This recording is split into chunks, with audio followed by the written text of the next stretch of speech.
Hello, YouTube. Welcome in, welcome in. We are back with some Gillen Hollis, and today it's the all beef cookbook. Apparently 1981 was a mistake.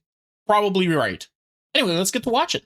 Gentles and ladymen, welcome Hi. back to the kitchen. Might I say, it is so good to see you again, and I trust you've been keeping You too. You're awesome. happy, well, healthy, and content. And if that is the case, shall we put an end to that right now? Please, please. I hate being happy. Because I've gathered you all here today to talk about one of the most outlandish cookbooks I've had the pleasure to plaster my peepers upon as of late, and it's this little concern from 1981. I actually really I like the cookbook cover though. It's a very cute cookbook cover. What's all around it though? Those look like. Wait, those look like horoscope icons. Weird. I will only accept a beef savior crepe with beef dessert. That actually sounds good. Now, from the outset, you may be able to tell that it is a bona fide, down-home, good old-fashioned community cookbook, my favorite, with hallmark, comb binding, diminutive size, and delightful front cover. And you might ask, Dylan, what is on the front cover? Why, it is the Sheridan County Cowbells all-beef cookbook from the great state of Wyoming. And I do want you to ponder on that phrase, all beef, as you think about what usually falls in the last chapter of most cookbooks. I'm not 100% sure. I think I've thumbed through like a grand total of 2 or 3 cookbooks in my entire life. Now back to Wyoming. Sheridan County lies way up in the front. But based on the title of the video, or the thumbnail, is it a dessert? Is it desserts? Is the last chapter all about desserts? Ooh, Hyrule, thank you for the subscription. Much appreciated. Frosty north of the state, just bordering Montana. The whole county has about 30,000 people, and it's home to the town of Sheridan. And it's about as Wyoming and western of a town you can find. As noted by all these family cattle brands you can see here. Oh, those are cattle brands. Okay, they're U.S. horoscope signs. Forming a border. America may be too young a nation to have family crests and coats of arms, but you can think of cattle brands as an iconographic equivalent, and indeed, quite honestly, yeah, they were basically the coat of arms from the Old West. Indeed, if we open up the book to the Our History section, you can see down here all the family cattle brands of the families of the Sheridan County Cowbells founders. They are a chapter of the Wyoming Cowbells, founded in the town of Lander in the year 1940, and it's an organization dedicated. I was not expecting to come into this and start learning about, like, cattle brand history. It's kind of fascinating, actually. To one thing, furthering the beef industry. And you can glean as much from the front cover, where it ordains the command to eat beef. They believe the livestock industry is of basic importance to world existence, and that's a quote I pulled directly from their website because they still exist to promote all things cow and cow adjacent and cow related. In '92, they changed their name to the Wyoming Cattle Women, and they continue to operate and confer and meet with the Wyoming Beef Council et al. And you're free to check out their webpage to learn more, because I'm certainly not doing them any justice. But enough, Dylan, you say, get to the book! Now, the Wyoming all beef cookbook may not seem that egregious to you until I introduce you to the table of contents, where beneath the headings of all things soups, stews, and sauces, makes sense, roasts, beef steak recipes, okay, ground beef, variety cuts and miscellaneous, salads, baking with beef, and then the beef cook-off recipes. I'm sorry, beef salads and baking with beef? I'm a concern. Granted, like, beef does have a lot of fats in it, right? So maybe, like, you can use the tallow or whatever it's called, the fats and all that in a lot of baking, like as a butter substitute and that sort of thing, or like an oil substitute or something like that. I'm a concern. Beef stock could be used for, in place of water, give a nice little beefy flavor to your cookies, maybe. Beef salads is, I think, more like salads with beef on it. I hope so. Savory, we get to the chapter baking with beef. Sound the alarm. And I'm afraid it's just as we feared, because I mean, I'm not fearing too much because, like I said, you could use like beef fat and beef stock in baking and cooking. Like, my mom makes rice with beef, with like beef or chicken stock. It's real good. The cowbells took their mission at face value and implored you to insert literal beef into your desserts and sweets. And I'm not talking about suet and tallow. I'm talking about ground and roast beef in your cookies, candies, cakes, and breads. What a fever dream, yet we lie awake. So strap yourselves in and get comfy, because we gonna be making 4 of these recipes in the name of that which we do best: exploration into yesteryear's acts of culinary warfare. So Acts of culinary warfare. I mean, like, okay. It's a Central European thing. We also use potato salads with mayonnaise, and we also use lard in a lot of things. So if you have more beef, so I guess that could be used. Beef and potatoes are very different. Meat pastries. You are correct. You are correct. our chapter Baking opens with a proclamation. Okay. Add a little protein to your desserts with the addition of ground beef. Tasty and nutritious. And you can see the elevating absurdity with wonders like beef bread, beef nut bread, beef cranberry fruit nut bread. Anyway, we'll be starting with the middle one, the plain beef nut bread. Beef nut. Partly because the cranberry one asks for fresh cranberries, and it simply isn't the season. We dodged a bullet with that one. We're going to be starting with our dry ingredients, and here that is 2 cups of flour, with our leavening being 3 teaspoons of baking powder, a teaspoon of baking soda. We got a half teaspoon of salt in there, and they're actually counting the half cup of sugar here as a dry ingredient, even though we bakers typically see sugar as a wet ingredient. And Why is that? Why is sugar considered a wet ingredient? Because it is a very dry ingredient, right? It interacts with water in a similar way that salt does. Like, why would it be considered a dry? Why wouldn't it be considered a dry then? Weird. once that's all together, we're to stir in some walnuts, which is essentially flouring our nuts. Woo, better than deflouring, but that's an old wives' tale that decrees that floured nuts do not sink. They said the same about the Titanic. So the premise will be to combine the dry ingredients and then separately mix together the Always got to put a nice, fun little gay joke in there, and it's fun. beefy wet ingredients. Because you blend it with all the wet things in a different way than the other thing. Oh, okay. I guess so. And bring the two together in matrimony. Hamburgers are just beef cookies? You're right. Preheat the oven to pre-50 and begin. 2 cups of flour, here we go. I hope you guys been baking, you've been keeping well and doing all the good things. 1. I have not. I have not been baking. I am so bad at baking. I've been cooking. On YouTube.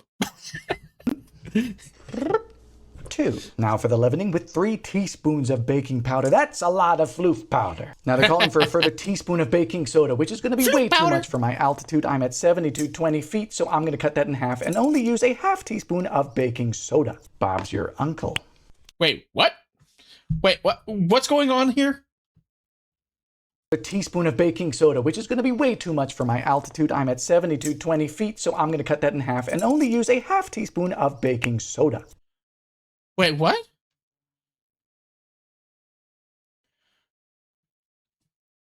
Why is your, like, actual altitude indicative of how much baking soda you use? What? Bob's your uncle. And in goes No, he's the not. salt.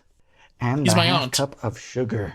I'm simply trying to ignore what's coming down the line. Chopping up our walnuts with a perfectly normal implement. Don't judge me, I do what I want. We're literally making beef bread. I fear I've chopped too many nuts, but in they go. Does Can never chop too many nuts. It's an illegal. this stop them from settling to the bottom? No, not at all. All you're getting is dusty nuts. If you want that, go to town. And now... Airplanes? Maybe? He's not an airplane, though. we need the beef. Oh dear. Does this got the beef diaper? Oh, we got the beef diaper. Oh, We got the we need beef a half diaper. pound of this, which is a lot. You know, as a baker, I thought I could avoid this, but I guess not. In goes a cup of buttermilk. As I always say, if you don't have buttermilk, you can always go to the store. Okay, so Miss Ann Coakley, my food and nutrition teacher at Work Academy, Bermuda, where I went to school and where I grew up, impressed upon me that you must always read liquids on the counter at eye level. Meaning, get down on your knees and read this dead on. The thinking is, if you pick this up and read it, it's going to change. Oh yeah, you yourself are not a chicken. You do not have that gyroscopic bullshit that allows you to keep your head perfectly level no matter what is going on. Have you guys ever seen those videos where people use like a chicken as like a what is it, a gimbal for their GoPros, and you get like a perfectly steady camera? Well, humans aren't like that. In fact, a lot of humans, especially nowadays, you put your hand out and you are shaking more than more than you should. I was about to try to make a dirty joke, but I decided, you know what, let's go against that. So yeah, when you go to pick up the liquid, you're going to do that and be like, that is tilted a good 90 degrees, and it's now all over my desk. I should probably get that checked. Depending on the angle where your eyes meet. So just, pop that down. It's just right onto the beef. As you can see, it's doing just about what you'd expect, being disgusting. Just some pink, nondescript soured meat juice for your amusement. We gotta melt 3 tablespoons of margarine. I no longer melt this in butter in the microwave. I can't stand it. It always pops and explodes and it gets out of the vessel, no matter how low a power mode or how infrequently or frequently I do it. I don't know if you've got any tips, but it hates me, so I'm just doing this on the stove. Do it like chocolate, where you go like 5-10 seconds, pull it out, give it a stir, put it back in, 5-10 seconds, pull it out, give it a stir, put it back in. This is probably faster though. Fire! Now that it's melted, we just stir it in, followed by a teaspoon of vanilla extract, to the beef. Everyone loves vanilla beef. This is a really bad idea. Now, because this is partly a baking soda and acid reaction, once we mix the dry with the wet, we need to act kind of fast because mix the dry with the wet. You're producing gas and you're going to want to get that in the oven. So I recommend, if you're baking this, I recommend you have your 9x5 loaf pan ready, greased, and I'm using a parchment sling because there's literally no reason not to. It guards against sticking, especially in a dark pan. So we're going to put 1 and 1 together to make 2, hopefully not summon something, and throw her in the oven. Oh dear. It's beefy. Okay, it's a fairly heavy batter. Oh my. On account of the cow. It moves with a sort of sentience, and it goes on the middle rack, 350 degrees. It's because it is sentient. If you listen closely, it's still one for 40 to 50 minutes. Now, as this is baking, I'm getting a bit Looks of like deja tuna vu. gel. Way back to the dark ages of August of 2020 when I recorded and uploaded the first recipe ever. That was the pork cake, some of you may remember, which was a spiced, molassesy fruit cake with some quantity of ground pork in it. It exploded, and I've been doing this ever since. I've baked the pork cake with Jay Leno and Kelly Clarkson on the Kelly Clarkson Show. Crazy! But if we're speaking about why this recipe is so strange, it's because there's a precedent for pig, right? There's a precedent for pork fat in baked goods, not beef. And you say, Dylan, why? Well, it's because pigs have more fat in them. I'm assuming. Ground pork is not that far off of lard, my nemesis. In times of strife, if you didn't have shortening, lard, butter, you could appreciably approximate lard by using ground pork, right? It's fatty, it's sort of melty. That's why whenever you're like cooking bacon, there's a lot of people who recommend keep the bacon grease. It's good to cook with. Like it adds like that nice little bacony flavor to your cookies or to your omelet or something like that. It just adds a nice little bit of like a salty flavor, I guess. It is nice. It's nice. Hard for me to fully explain because I'm not a connoisseur like some people. But yeah, like bacon grease is good to cook with. And guess what? That's pork. Melts into the background in the oven, gets overtaken by spices, and that's all right. Strange? Sure. I described the pork cake as tasting like a question mark. Beef does not do that. Beef is what I would call robust. It does not blend into the background. It stays where it is, definitively in the realm of savory, which is why if we're trying to use beef fat in baking, you use suet. Okay, what's suet? Suet is raw cow fat, specifically fat from the organs, the kidneys, I believe. And that stuff is prized and used in baking and mincemeat because it does not have the same beefy, savory flavors as fat from the rest of the cow, like the gristle on your ribeye. Okay, so you take... Yeah, understandable. Once again, you're using fat. You're using a fat. You're not using the actual meat, the tissue, the sinews, and all that fun stuff. You're just using the fat. Take that suet, that raw fat, you heat it up, you clarify it, you strain it. What is that? Rendering. And you get tallow. Rendered suet is tallow, which is great in baking and cooking, and for some inexplicable reason, people have been putting it on their faces, but that's another matter entirely. When you render...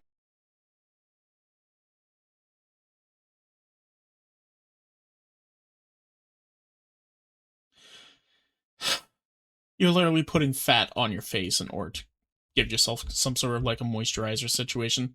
That doesn't make sense to me. pork fat, fat from anywhere on the pig, you get lard. So it's all about the fats, just like it was in 1915. Didn't have lard? Go ahead and use ground pork. That's why this recipe is so insane, because it has nothing to do with fat, as evidenced by the fact that it asks for lean ground beef. This is just beef for the sake of beef. Maybe a slim argument for protein. It's been 50 minutes, and the recipe says to bake for around so, or until bread. Hold on one second, everybody.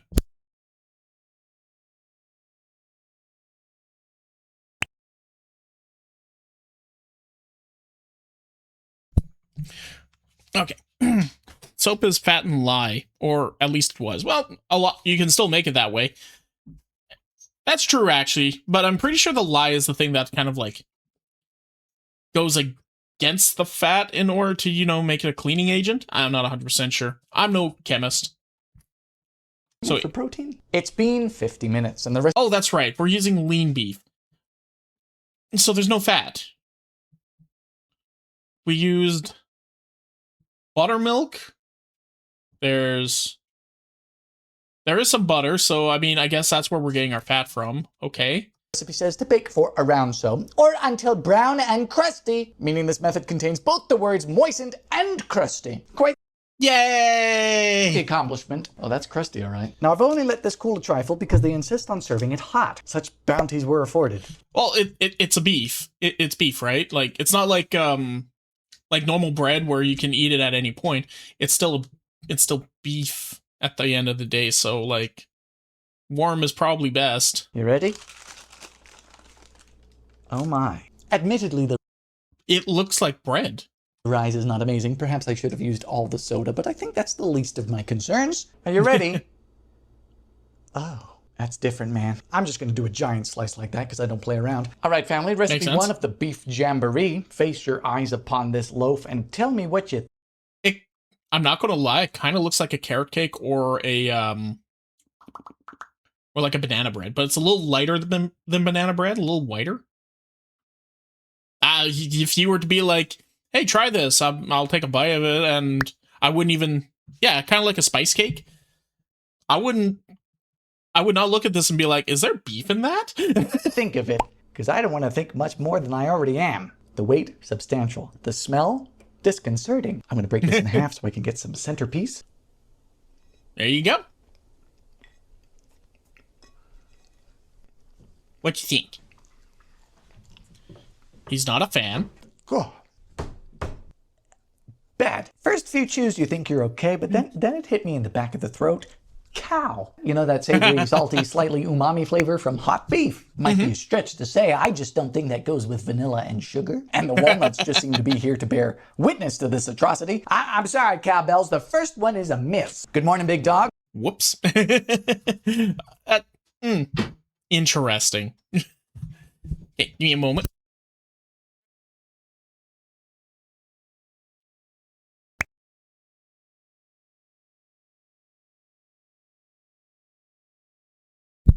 Okay, back.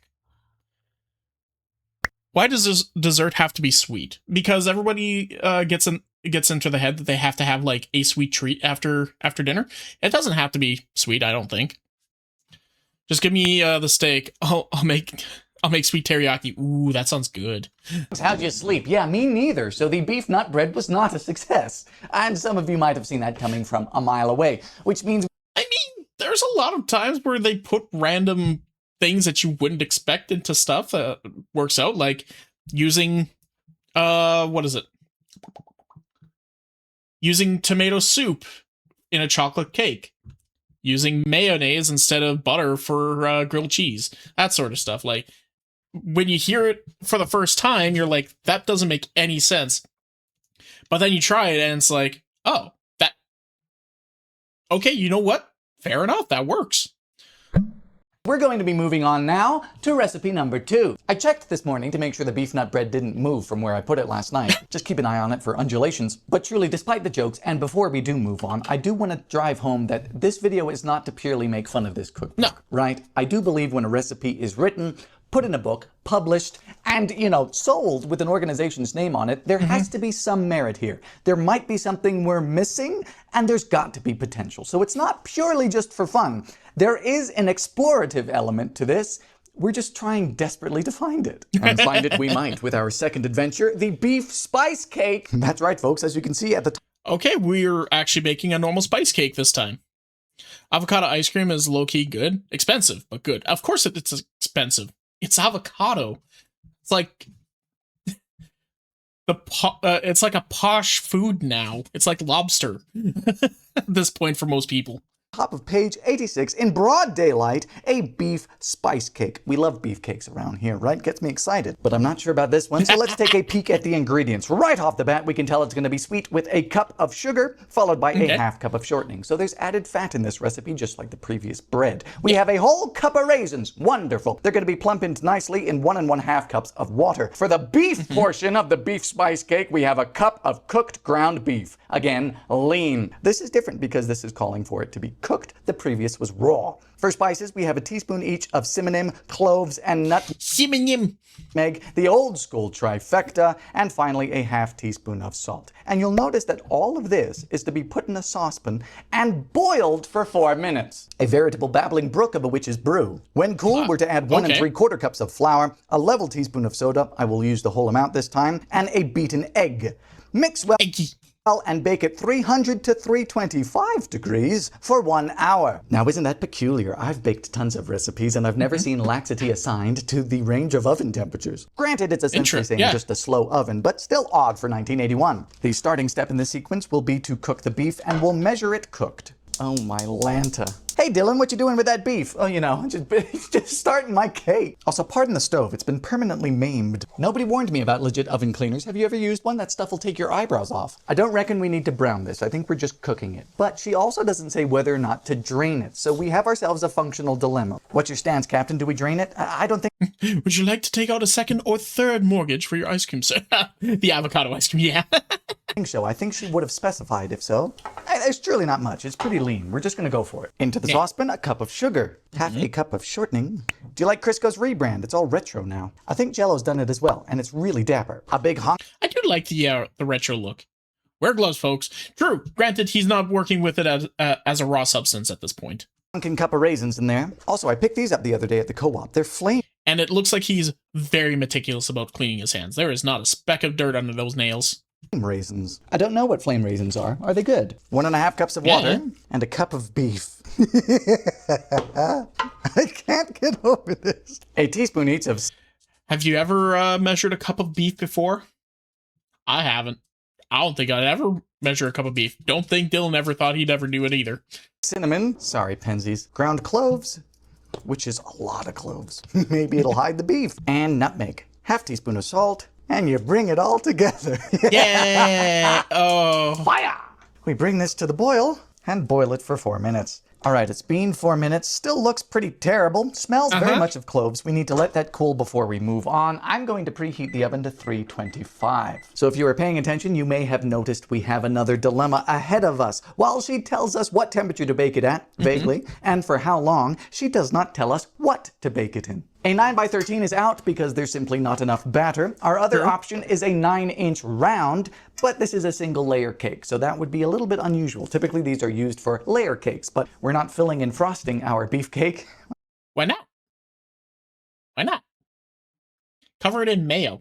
It'll be delicious at that point, I think. Unfortunately, sorry to disappoint. So we're settling on a 9-inch square, which is prototypical for these cakes, right? Think of the chocolate potato cake of yore. You've got a single layer, unfrosted spice cake. Go ahead with a 9-inch or 8-inch square. It is time to assemble, so in goes our 1 3/4 cups of flour, a level teaspoon of soda, and a beaten eggy. Says to mix well. Oh, it's foaming! Oh, foamy Oh, it looks like a stroganoff. beef. No. Oh, what terrors. Welcome to the Foamy Beef Express. Hold on, maybe this isn't a big enough pan. I don't think that pan's big enough. Quick, pivot! You gotta pivot on the heel, y'all. Get out of my beefcake. I didn't account for the foam. And it goes 325 for an hour. Allow me to take this. That was a nightmare. That was a nightmare. Oh God. Yeah, stove cleaning is very abrasive on skin. True. This moment to thank our sponsor, you. Because you guys have been so kind and you You're picked eating up my lunch right books, now? Baking Hey, Yesteryear you're and welcome. Baking Across America, I'll never do a sponsor segment. There's no sense and I hate them, so why would I put them on you? So thank you, and let's get back to the beef. All right, cuz it's been 55 minutes and it smells done, which typically means it is done. And the smell is just... If I ever take a sponsor, I'm going to make sure it's going to only be things that I actually like, will use, have used, and would like to use. And I will only do the sponsor after testing them myself. Like, I do a sponsor for Gamer Subs, for instance, because I use them. I like it. It's good. Does a good job. Mm-hmm. Cloves. Let's see what we got. Oh dear. That is no. dense. Appearance-wise, it looks like a fruitcake, very similar to the pork cake I made in 2020. Let's just double check. There's a lot of resistance there. Oh, yeah, it's no. done. But can we get it out? Ready? Oh! Let's see if we can't cut into it. Flip, It's flip, a neat flip, little flip, round, flip. isn't it? Oh, it's a bit rubbery, guys. Uh-oh. Oh my. Is that beef? Recipe number 2? Here we go. The apprehension. It's like,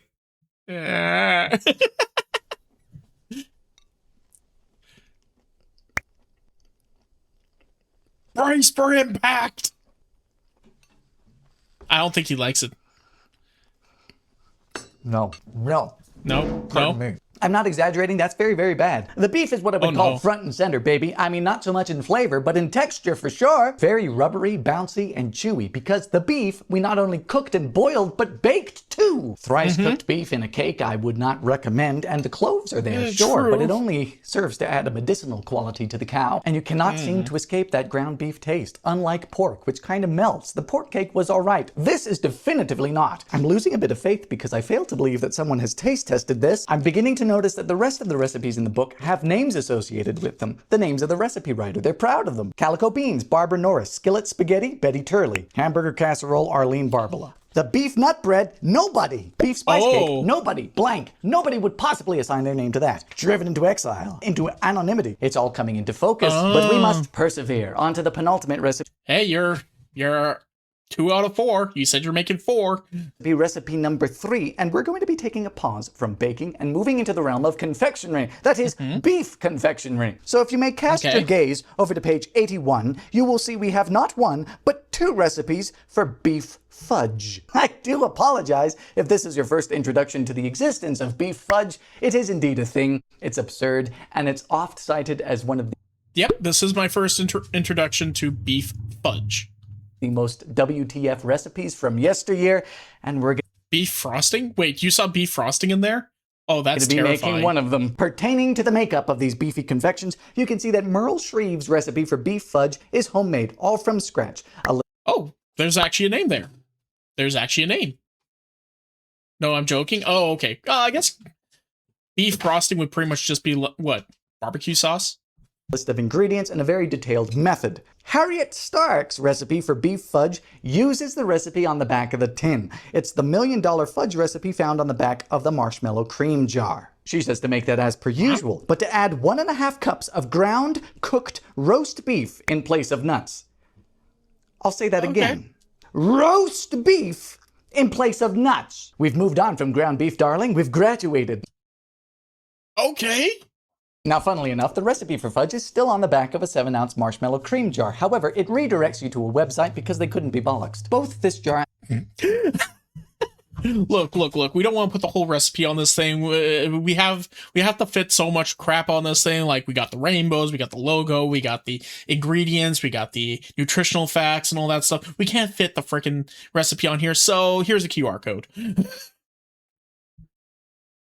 and the recipe in question are under the Kraft Heinz umbrella, now segmented into the subordinates Jet Puffed and Baker's Chocolate. And if we go to the website, you can see Fantasy Fudge. It used to be called $1 Million Fudge. They changed the name long ago. It's the same recipe, same lineage. And scanning the ingredients today, you can see we have 3 cups of sugar, 3/4 of a cup of butter or margarine, 2/3 of a cup of evaporated milk, 12 ounces of semi-sweet chocolate, 7 ounces of marshmallow cream, a cup of chopped walnuts, and a teaspoon of vanilla. We ought to bring that sugar, butter, and evaporated milk to a full rolling boil and cook it until it reaches 234 degrees Fahrenheit. Then we add the chocolate, marshmallow cream, stirring until melted, and finally the nuts and the vanilla. We pour that into a 9...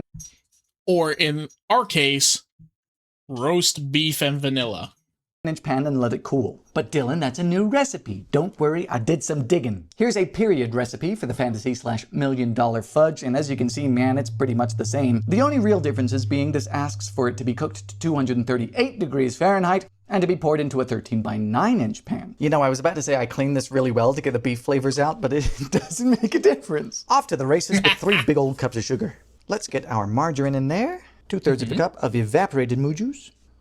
And we start by cooking just this, boiling it, and bringing it to the softball stage. You know, it's worth noting that this recipe can be considered a legit fudge. Barring the beef, of course, because it's looking for precise temperatures and stages and all that stuff.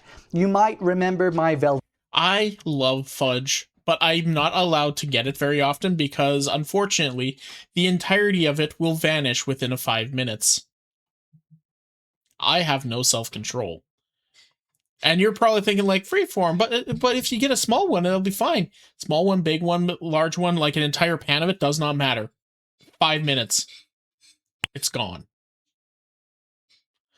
I can't do that to myself. That's I'm already fairly unhealthy. What am I doing?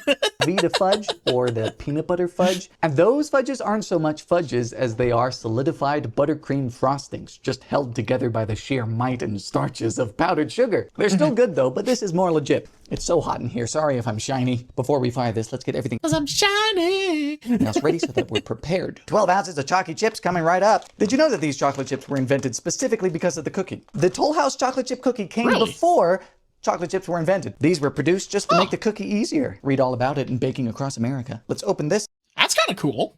I like that. That's neat. Is it gonna pop? Take your bets. Oh, a little creamy emanation never hurt anyone. Now tell me what you think about this business with the ground cooked roast beef, because we need to get that ready too, and I trust your discerning beef fudge palates. Is there a world where they ever mean shredded roast? Or like, are they talking about roast beef, roast beef? I'm of half a mind just to chop this up now. We need 1.5 cups of this. I don't know. I think the shredded would probably go easier. Maybe just because it would become stringy and then, you know, it would be able to, you know, meld in with the fudge a little better. But maybe like, yeah, I don't know. This is weird. This is weird, man. It smells like a deli up in here. In place of nuts, you use roast beef. I've never heard such a thing. I've never heard such a thing in my life. I mean, what a substitution. It is a sub. That's a I don't weird have any one. nuts. Can I use beef? I have a feeling this needs to be really fine. You know what? It says ground, so let's grind it. I only want us to do this once. Clear. Please be 1.5 cups. Oh, it's on the money. You know what? That bodes well. Maybe they did mean deli roast beef because that package size has not changed in a while. Which means the only thing we have left for the mise en place is vanilla. Let's go! Now, as this comes to the boil, I should tell you that I decided to go with the old school recipe's instruction as far as pan size is concerned. Because in the last one you did, there was a lot of foam. Expanded. And I'm going to be using a 13 by 9. I've already put a parchment sling in there. The new recipe says a 9-inch square. It's just the difference between thick and thin fudge. But I am using the new recipe's instruction for temperature. It says 234. The old says 238. You never know if they've changed the temperature because they've changed the ingredients in the marshmallow cream, and I don't want any scorching. Boy, if you thought baking was the only thing to change with altitude, you'd be wrong, because confectionery and candy changes with elevation as well. And that's all because of air pressure, baby. I didn't even know that was a thing. Technically, this asks for 234 degrees Fahrenheit, but at my altitude of 7,200 feet, that's going to be closer to 220 degrees Fahrenheit. It's about a 2 degree Fahrenheit reduction per 1,000 feet gained in elevation, and that's just because of air pressure. It is relentless, and it looks like neat. That is, my God, baking and making candies and all this sort of shit really is like delicious chemistry, isn't it?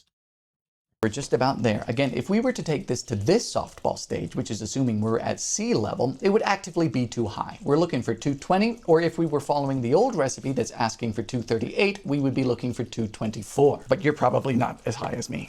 All right, I'm gonna call it. Let's throw in the chips and the marshmallow cream. Oh, that looks good, doesn't it? Too bad, in Yeah, goes the let's beef. ruin it. This is terrible. Don't forget about I vanilla. hate All right, it, let's but pour this out. it has potential. Like, here's the thing, right? Like, the nuts and the fudge add kind of like a protein. They add kind of like a, well, they add the nutty flavor and all that fun stuff, right? Like, but they add a crunch, whereas the roast beef still add a protein. Technically, they add like a similar requirement, but like, I don't know, man. I don't know. It's a very different texture. Great. Great work, everyone. And we just need to let that cool completely. Good morrow, sports fans. Are you ready for some beef fudge? How Voice critical? about that for a chocolate patio? Admittedly, I was worried it wasn't going to set because it was rather thin when we poured it out, wasn't it? Oh, you know what? Another good reason on why he used the what's it called the roast beef, like the deli meat roast beef, because you get this cold. You have this cold. You have to chill it, right? Like, let it set.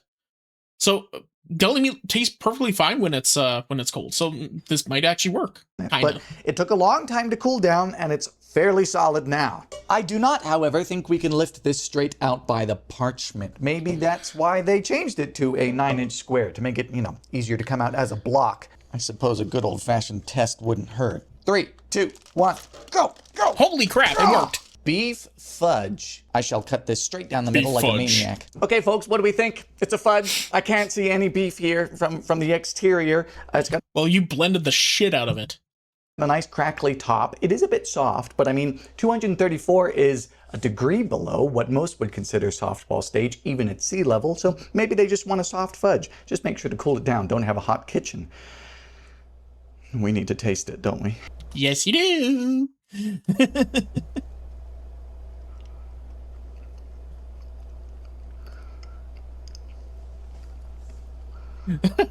The pure fear, like everything going into this, like Don't we?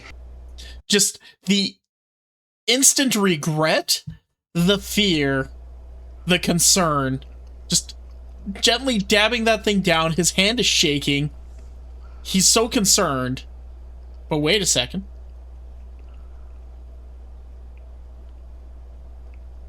How bizarre. I can't Really? say I registered the beef. All right, I'm not going so far as to say that beef improves the flavor of any fudge out there, but the flavor profile of roast beef seems to fairly match that of the chocolate. I'm not explaining it well, but that curve is kind of analogous. He went for a second bite. Guys, we got a winner.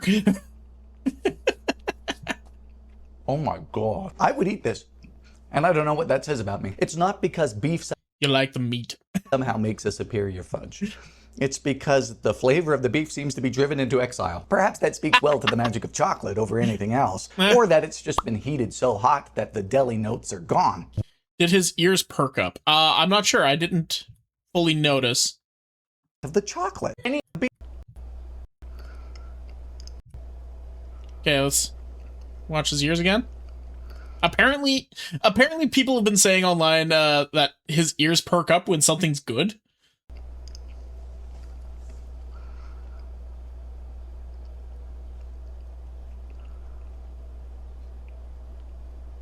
Yeah, I'm not seeing anything. It's not because beef somehow makes a superior fudge.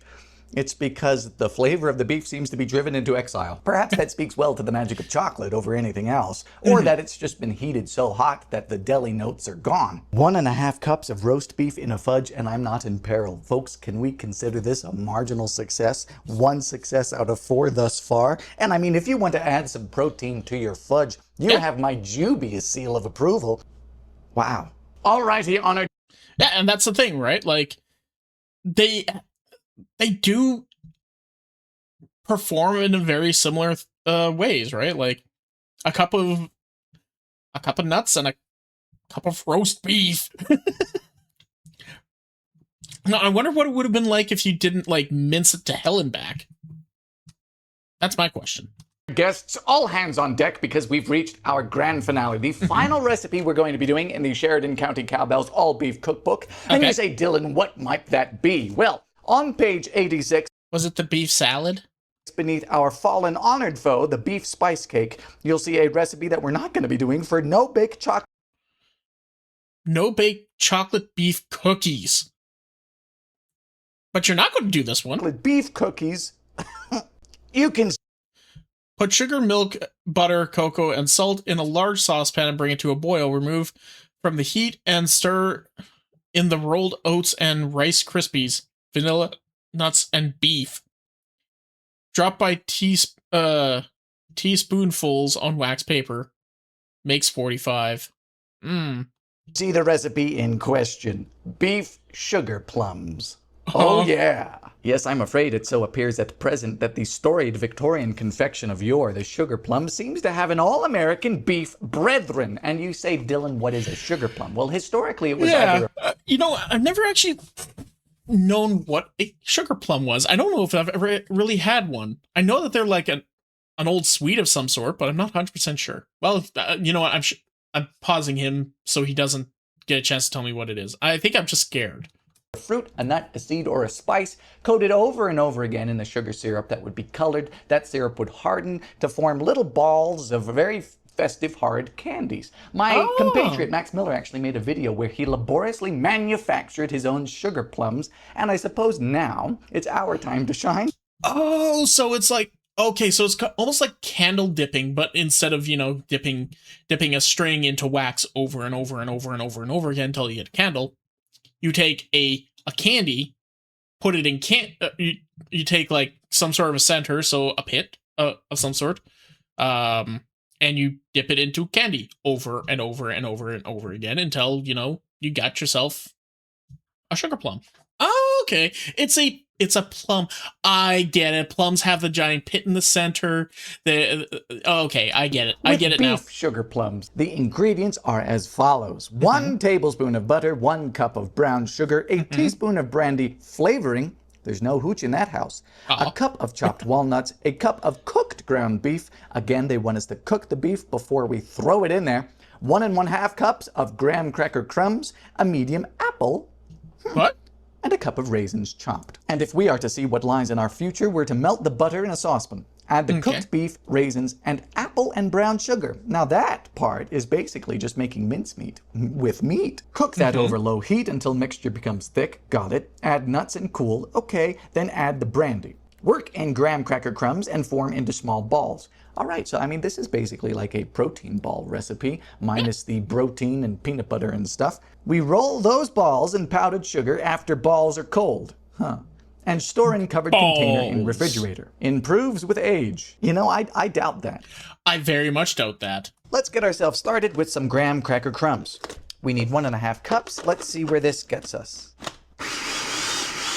Just like that. Now, you know me, I don't recommend a lot of kitchen appliances. I'm of the mind that you can do a lot on manpower alone. You simply don't need them. However, a food processor is one of those great things that you never realized you needed until you get one. Like I say, it's a blender that doesn't complain. All right, we have our 1 1/2 cups of graham cracker crumbs ready, and I'm going to empty this out and shove an apple in there because the apple needs to be ground. And I'm going to immediately contradict myself because this is a great tool too. 3, 2, 1. I think that'll be stellar. We're using a Granny Smith apple, and I mean, this is going to brown a little bit in the meantime. I like Granny Smith apples. They're not my favorite. I do like them, but they're more sour and tart than sweet. I think my favorites are galas, like red galas or red delicious. Those are really good. But it'll only be Macintosh. cosmetic. On to the walnuts. I love walnuts. Chopping walnuts for beef sugar plums. I have this theory that people who say Opal they apples? don't like walnuts are really just accustomed to bad and off and rancid walnuts because I don't know about y'all, but I've been getting a lot of bad walnuts recently from the store. I mean, within date, I bought a bag the other day and it was rancid from the get-go. I was like, what's wrong with people and their packaging of nuts? Look at that. I'm an absolute pro. Right on the money. Raisin time. Now, whilst we're here, it's worth explaining, piercing through some of the recipe fog, some clarification. Whenever you see 1 cup of chopped walnuts, no punctuation. That means you measure chopped walnuts to equal 1 cup. However, when you see 1 cup of raisins, comma, chopped, you're to measure a cup of raisins and then chop them after. It's a bit daft, isn't it? But that's just the way it be. And I will chop these... Really? That seems very... What? Why is the baking and cooking world has like their own lingo apparently? With a knife to the best of my ability, because when you put raisins in a food processor, just like figs and dates, it kind of just turns into a hard paste. And there we have it.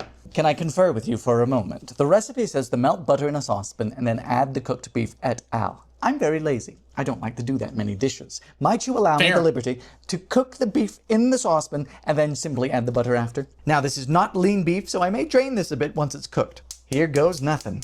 But you know, for a moment, my mind glazed over the ridiculousness of this. I'm going to drain this so as to not anger the beef council. That's not the right way to make the beef sugar plums. You're supposed to drain it. All right. And hey, at least they're not asking you to freaking rinse the beef. Now we add in a tablespoon of butter. Once that's melted, add the raisins, apple, and our cup of brown sugar. And again, we're essentially just making a mincemeat here. I mean, it even kind of looks like mincemeat. We're just using honestly, it looks good.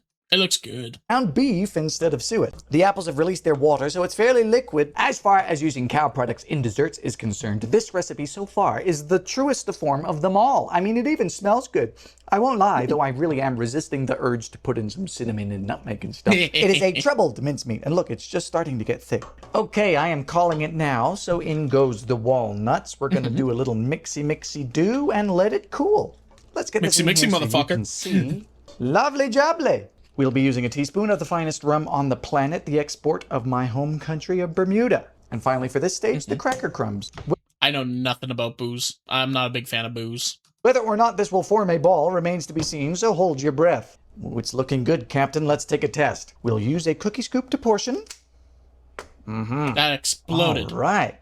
Woohoo! If we go by smell alone, I have the most faith in this recipe because even though it didn't taste it, the beef fudge had that deli smell about it. I found that rolling these with wet hands makes this a whole lot easier. I mean, some of these are just going to be raggedy, but even the best of us are sometimes. They are absolutely old-fashioned looking, but they don't look bad, do they? And the penultimate step is just to chill these down. As for the rest of the recipes in the baking with beef chapter, let me admit to you that they're not all as outlandish as the recipes I've picked. Well, no, those wouldn't be fun to cover in this kind of video, right? You would want to cover like a few that make no sense. You would want to cover one that makes some sort of sense, and then cover one that actually does work. And you would know it would work just by reading it, like you've done here. It just makes sense. It's kind of like how you keep people wanting to watch your video. Not a bad thing. I mean, it's all about retention at these days. For us to do today. Take, for example, page 84 and 85, where you'll find not one, not two, but 3 recipes for suet pudding, a dessert that you'd expect to find bits of the cow in. One of these suet puddings the cowboys apparently used to call son of a gun in a sack. I like that name. It's a son of a gun in a sack. Okay. Like that. There's also a great hors d'oeuvre-y looking beef and cheese bread that has a yeast-risen dough, shredded Swiss cheese, and thinly sliced smoked beef. I'm down with that. But they are now ready to rock and roll. Just coat these around. I'd hazard to say they look like a snowball. Quite welcoming, lest you know what lies beneath. Behold the beef sugar plums and... They look like Timbits. They look like misshapen Timbits. And weep. And I mean, they held together, they rolled well, and they look rather festive. Cheers. Cheers. Goes to bite and is like, oh right, there's beef in this. I'm concerned.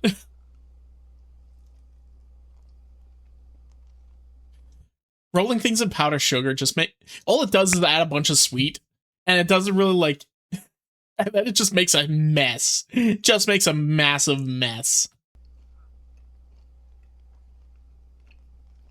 Okay, I finally saw the ear perk thing. Dare I say that's lovely? The top notes I'm picking up on are raisin and apple. I can taste the rum or the brandy if you choose so. There's a chew from the nuts. It looks good. What a strange day. Wow. They are mincemeat protein balls. Emphasis on the meat, sure. And if you don't believe me, and I know some of you don't, you've got the recipe. Whip up a batch and see for yourself. I'm quite certain that you'd like them. Okay, perhaps certain's a strong word. The texture, no, not the texture. There's a resistance, a bounce to this that is unnatural.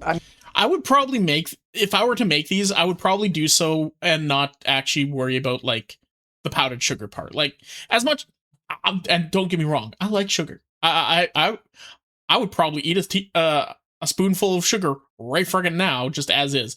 However, it just makes like an unnecessary mess, I would find. So I'd probably just forego that step and just eat them as is. I mean, everything else about this is straightened up and flying right. Even the flavor, the apples and the raisins and the brown sugar seems to have taken the beef in and allowed it to shine. It's rather harmonious, not hidden like the beef was in the beef fudge, but the beef here is incognito. I can't quite believe I'm sat here in front of you defending a beef sugar plum, but I appear to be doing just that. And I hope you're not calling my mental fortitude and constitution into question, because if you tasted one of these, you'd know exactly what I mean.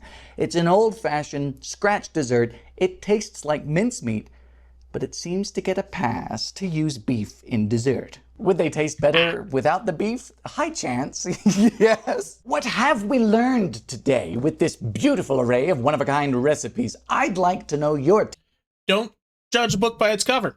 Or in this case, no, don't judge a book by its cover. Don't judge a book by its table of contents. Chances are good, yeah, some of them are going to be a little out there, a little outlandish, but like, your only option at that point is, give it a try. See what happens. You don't like it, you lost some ingredients. I know that's a little rough for a lot of people these days because, shit's expensive, but yeah. Give things a try. Try new things. Try delicious stuff. But I'll offer you my stance. I think if you're trying to get more people to eat more beef, you should tell them to make more hamburgers. Because this was quite the roller coaster. The bread and the spice cake were disturbing. I'm just telling it how it is.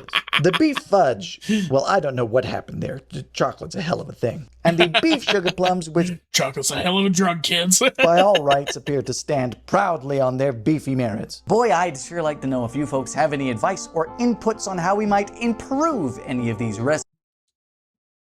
Put barbecue sauce on the breads or the cake on the bread and the cake.